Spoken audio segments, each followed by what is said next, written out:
ये वरीय पुलिस अधीक्षक महोदय के निर्देश में हम लोग ये सायरन मार्च कर रहे हैं।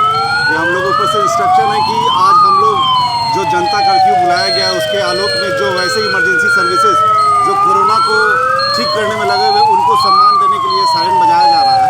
ये सभी जगह धनबाद के सभी एरिया में ये काम हो रहा है।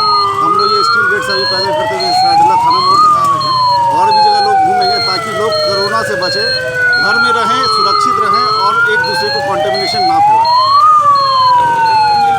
कोरोना को लेकर के झारखंड को लॉकडाउन करने की कोई सूचना मिली है क्या? जैसा हम लोग ऊपर से इंस्ट्रक्शन मिलेगा हम लोग उसके आलोक में कार्रवाई करेंगे। अभी तक ऐसा कुछ नहीं है। Thank you.